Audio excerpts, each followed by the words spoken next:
Հարգելի գործընկերներ, վստահ եմ, որ վերջի 2-3 օրը այցելել եք պարենային խանութներ եւ տեսել եք, թե սննդամթերքի գները կաթ, ձավար, ձու, ձեթ, որքան է բարձրացել։ Ինչ շատ հետաքրքիր է Հայաստանի աշխատանքի եւ սոցիալական հարցերի նախարարը ինչ որ քայլեր ձեռնարկելու է այս թանկացումներով պայմանավորված սոցիալական բարդությունները մեղմելու համար, թե դարձյալ մտածում է իր թուրք գործընկերուհու հետ հաջորդ հանդիպման մասին։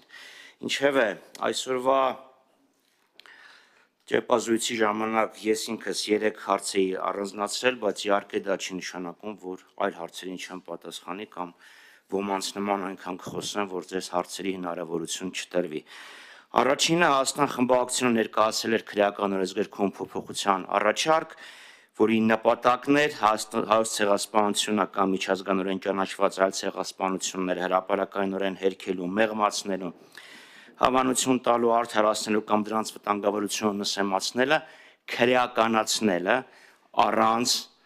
անդրադառնալու, թե դա ինչ նպատակ է հետապնդում, որովհետև այսօրվա գործող օրենսդրությամբ այդ արարքները քրեապես հետապնդելի են, եթե նպատակ ունեն թշնամանք հրահրել առանձնաց նկատմամբ ատելություն կամ խտրականություն հրահրել։ Այստեղ երկու հիմնական տարբերություն կար, առաջինը հայոց ցեղասպանությունը առանձնացվում էր, հստակ գրվում ենք, որ կա հայոց ցեղասպանություն, որովհետև գործող կարգավորման մեջ հայոց ցեղասպանությունը առանձնացված չէ, եւ երկրորդը առանց որևէ նպատակի հետամուտ լինելու, ինչի է, եթե մարդը նսեմացնում է, կարևորությունը նվազեցնում է, հերքում է, արդարացնում է, պետք է դատվի։ Մենք այսօր Հայաստանում տեսնում ենք, որ Օվերտոնի պատուհան է բացվում հարցականի տակ դնելու հայոց ցեղասպանության հետևանքները եւ նույնիսկ փորձ արվում ինչ որ չափով զոհին մեղսակից դարձնել։ Հիշեցնեմ Նիկոլ Փաշինյանի հայտարարությունը եւ Լեմկինի ինստիտուտի արձագանքը Նիկոլ Փաշինյանի հայտարարությանը։ Հիշեցնեմ այդ կոչը, հələ մի հատ տեսնենք այդ 1.5 միլիոնի անունները կան թե չէ։ Այս ամեն ինչը պատահական չի արվում, այնպես որ զարմանալի չի, որ թե կառավարությունը եւ թե իշխող մեծամասնությունը դեմ քվեարկեցին, ընդ որում կառավարության արձագանքը ընդհանրապես զավեշտի եւ ցինիզմի գագաթնակետ է։ Մարդիկ մեջ են բերում Աղայանի բառարանը, թե Աղայանը ինչպես է սահմանում խտրականությունը, բայց նենց պատահաբար մոռանում են խոսել Լեմկինի սահմանման մասին։ Մեջ են բերում Փերինչեկի գործը ընդդեմ Շվեյցարիայի, բայց ընդունում են, որ չէ, դա լրիվ ուրիշ թեմա է։ Բայց մոռանում են օրինակ նշել Եվրոպական միության խորհրդի 16771/07 դիրեկտիվը, որտեղ ասում որ պետությունները կարող են պատժել նման վարքագիծ, եթե դա վիրավորական է, այսինքն նույնիսկ եթե հաստատական կարգը խափանման նպատակ չի հետապնդում։ Մյուսը Փաշինյանի մեղմորոր բողոքներ ՄԱԿ-ում, զայրույթներ ԵԽԽՎ-ում եւ ՔՊ-ի հապշտապ հայտարարությունը։ Ու հիշում ենք Շիրազի որն է բաբու մեր հայրենիք բանը։ Հիշում ենք ՄԱԿ-ի գլխավոր վեաժողովի 77-րդ նստաշրջանում, որ Ալիևից էր Փաշինյանը հարցնում, խնդրում ցույց տալ Հայաստանի քարտեզը, այսինքն Ալիևին էր հարցնում, որն է մեր հայրենիք, եւ հիմա մեղմորոր նենց մի քիչ բողոքում է, դե լավ էլի միջանցքբար մի օգտագործի։ Եվ ԵԽԽՎ-ում այդ զայրույթը ցույց տվեք, որտեղ է միջանցքը։ Գիտեք, միջանցք բառը հնչել է ոչ միայն Ալիևի շրթերից, այլ նաեւ Թրամփն է ասել, կորիդոր, միջանցք, հետո ասել է 99 տարի, հետո էլի ես երկարաձգելու, խոստացել ես,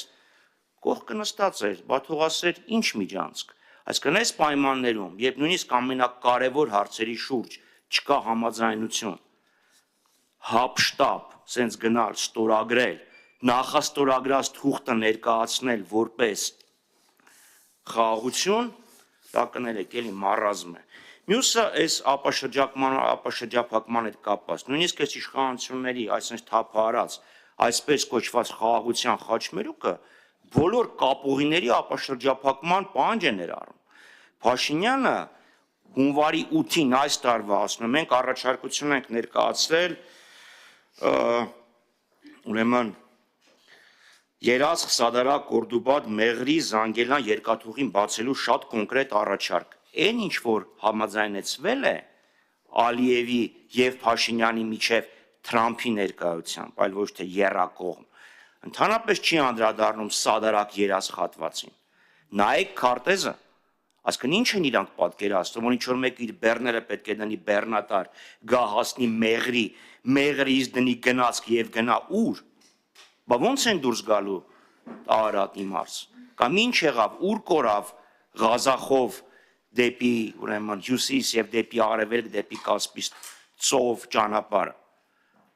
Այսինքն փորձում են ժողովրդին խաբել, թե եղել է խաղաղություն, թե կա ապաշրջափակում։ Եվ երեկվա այդ հապշտապ նախագիծը մի նպատակ էր։ Այդ տեսել եք, չէ, Տերն ու Ծառան, կամ կարդացել եք, չէ, հեքիաթը։ Ասում է, չէ, աղա ջան, չեմ ջղայնանում, որ հանկարծ Ալիևը չմտածի, որ այդ մեղմորոր բողոքը եւ պորտկումը հանկարծ նշանակում է, որ Փաշինյանը կարող է Ալիևին ասի դե լավ, դե հերիք եղավ։ Եվ երրորդ կետը, գիտեք, մի մարդ, որը խոսում է, ասում է կառավարությունը ես եմ, հանկարծ խոսում է ներկուսակցական ժողովրդավարության մասին։ Շատերս ենք տեսել, թե ինչ տեղի ունեցավ ԿՊ համագումարի ժամանակ,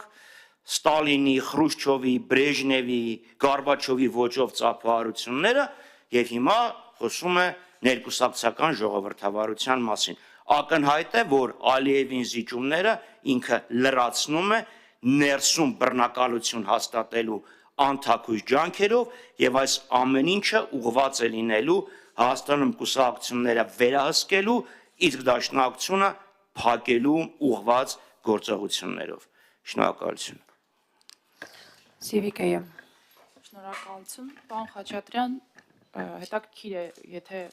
առարկություններ ունեիք երեք ընդունված հայտարարության տեքստի հետ կապված, ինչու չմասնակցեցիք դրա քննարկմանը, քիչ առաջ ձեր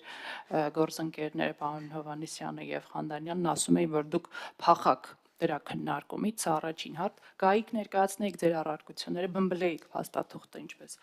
ընդունված է ասել, եւ նախորդ ուրբաթ օրը խորհրդարանում լսումներ էին վարչապետին անվստահություն հայտնելու օրակարգով, Հայաստան դաշինքը նույնպես մասնակցում էր, եկաք ելույթներով փոխանակվեցիք, ստորագրություններով նույնպես, բայց process-ը կարծեք թե կանգ է առել, տեղից չի շարժվում։ Հիշեցնեմ, որ մայիս ամսին դեռ, երբ որ նորից էլի օրակարգ էր բերվել իմպիչմենթի հարցը, Ռոբերտ Քոչյանը, ձեր խմբակցության փաստացի ղեկավարը, իր հարցազրույցներից մեկում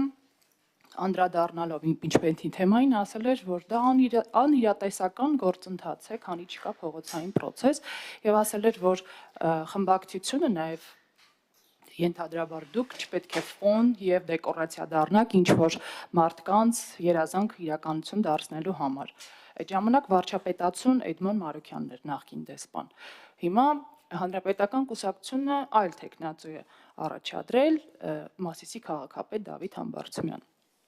Ուզում եմ ճշտել պարոն Խաչատրյան, անցած ամիսների ընթացքում ինչ որ բան է փոխվել, որ Հայաստանը որոշել է միանալ անիրատեսական որակված այս գործընթացին, #պուի ներկայացրած վարչապետացուի հետ, շնորհակալություն։ Նախ շատ շնորհակալություն ԿՊ-ի ներկայացված փաստաթուղթը ՀԱՎ-ի հետ համեմատելու համար, որովհետև ՀԱՎ-ն են բմբլում։ Դուք ինքներդ այդ փաստաթուղթը համեմատեցիք ՀԱՎ-ի հետ, հետևաբար հաջորդի Դա ձեր համեմատությունն է, պարոն Խաչատրյան, մի բմբլում են վերագրեք։ ՀԱՎ-ին, ՍԱԳ-ին, ԲԱԴ-ին, Փոխաբերական իմաստով այո, այլաբանորեն։ Շատ լավ, այլաբանորեն, քանի որ համեմատեցիք ՀԱՎ-ի հետ, միգուցե իմաստ չունի դրան անդրադառնալ, բայց շուտ որ ասեիք, մենք նաև մեր հայտարարությունը չէինք տարածի, բացատրելով, թե ինչու չենք մասնակցում, կարծում եմ դա բավարար է։ Իդեպ, երբ ես դուրս էի գալի ազգային ժողովից, համարյա միաժամանակ դուրս էր գալի նաև Ալեն Սիմոնյանը, օրինակ ինչու Ալեն Սիմոնյանը որոշեց չմասնակցի, թողինք թե մասնակցեր եւ իր կարծիք հայտներ։ Այն ինչի մասին այդ փաստաթուղթներ, մենք անդրադարձել ենք ուրեմն երրորդյայի ընթացքում, թե հարց ու պատասխանի ժամանակ, թե տասրոպյանոց ելույթների, ինչ նպատակ է այդ ամեն ինչ հետապնդում, այն ինչ ներկայացված է ժողովրդին խաղաղության հետ բացարձակապես որևէ աղերս չունի։ Դրանպես Փաշինյանը ինչ է ասում։ Ասում էր ժողովուրդը ընտրել է ժողովուրդն ընտրել է ինձ, հետևաբար իմ հետ խոսելը իմ դեմ խոսելը նշանակում է խոսել ժողովրդի դեմ, հիմա էլ ասում ես թղթի հետ խոսել նշանակում է խոսել խաղաղության դեմ։ Ոչ, մենք խաղաղության կողմ ենք եւ դրա համար էլ դեմ ենք այս փաստաթղթին, որովհետեւ դա չի բերում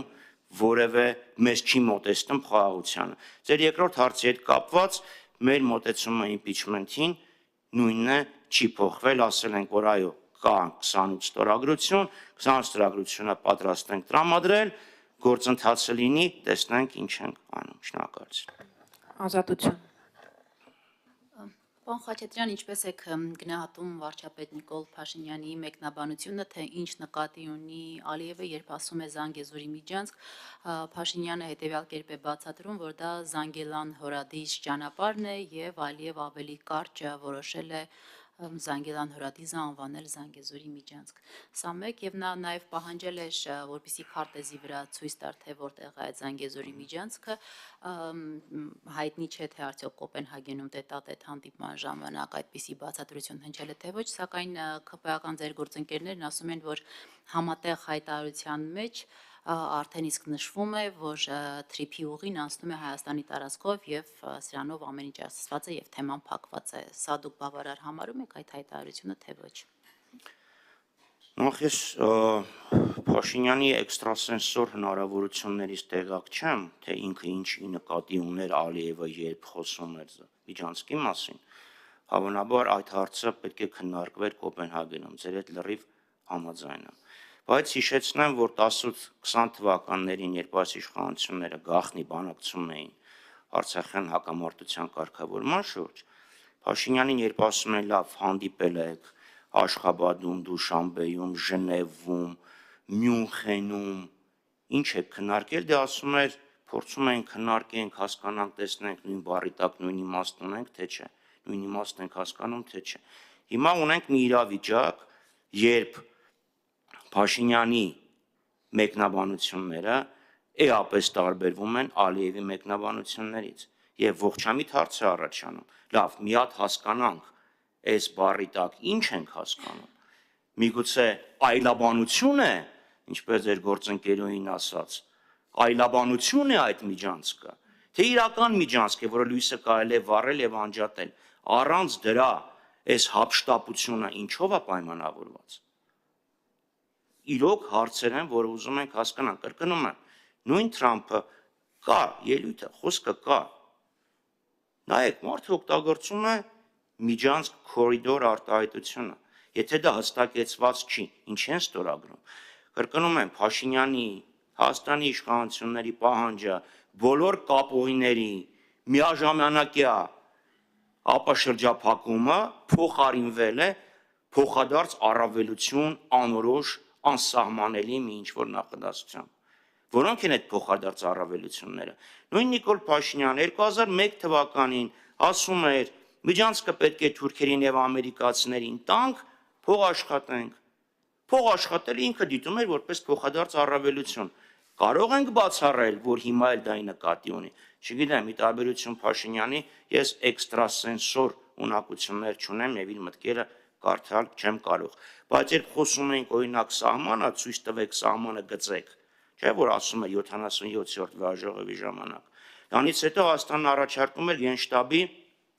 ՍՍՄ Գենշտաբի 74-79 թվականի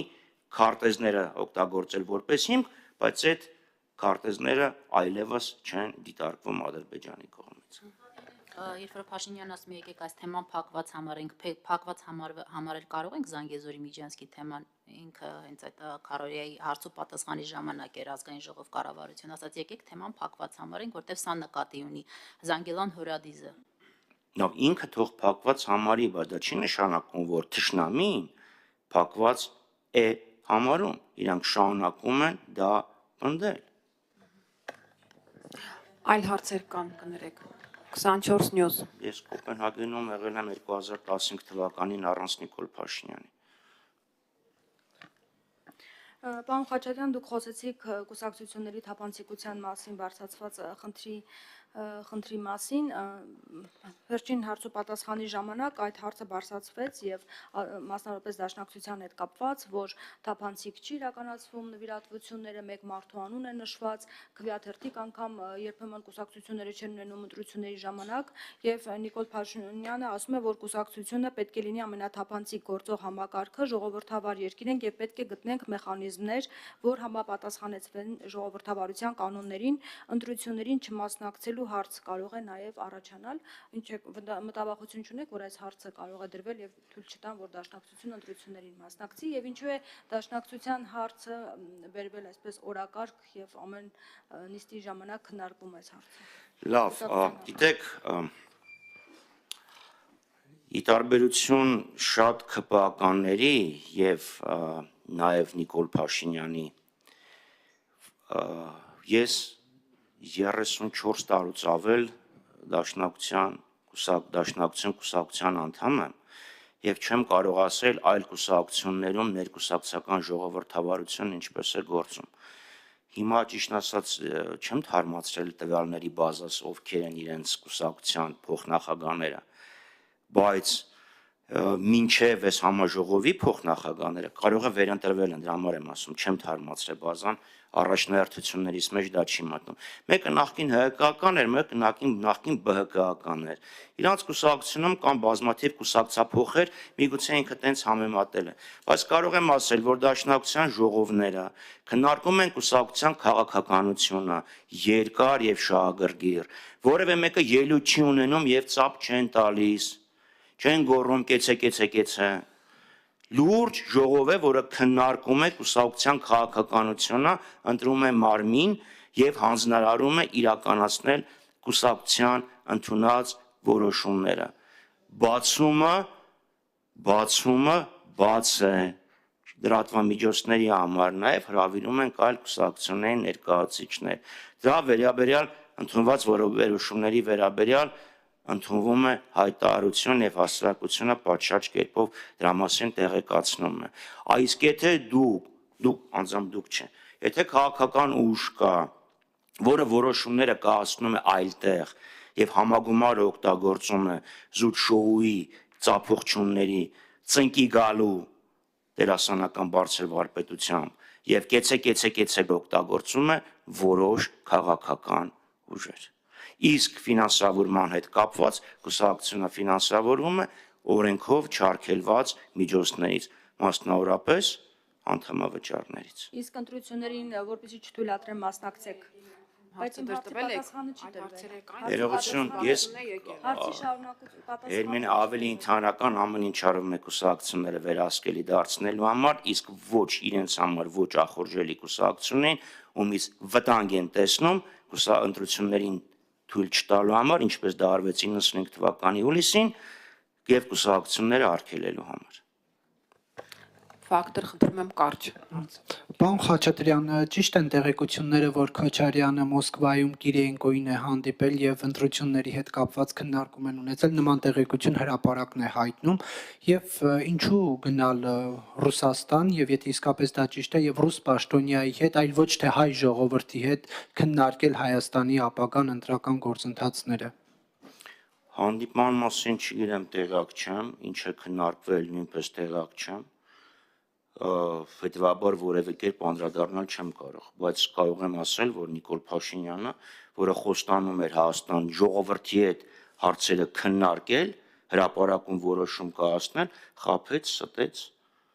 եւ ժողովրդի թիկունքում կնքեց բազմաթիվ կենսական փաստաթղթեր, որոնք Հայաստանի համար էական Ներեկա, պարոն Խաչատրյան, դեմքերը մի փոքր խառնում եք, ես Քոչարյանից եմ հարցնում, ոչ թե Փաշինյանի։ Հանդիպումից։ Դուք ասում եք տեղակ եք, չէ, քննարկել են, չգիտեմ։ Ժողովրդավար չի ձեր դաշինքը, դաշինքի անդամներից մեկը, որ մի բան է անում, մյուսին չի տեղյակ։ Բայց դրա համար ունեն պարբերական հանդիպումներ։ Շնորհակալություն։ Քոչարյանի հետ ես վերջին հանդիպման ժամանակ Կիրիենկոյի հարց չի քննարկվել, հավանաբար ձեր ասածը եղել է ավելի ուշ, երբ տեղյակ չեմ։ Շնորհակալություն։ Սիրով։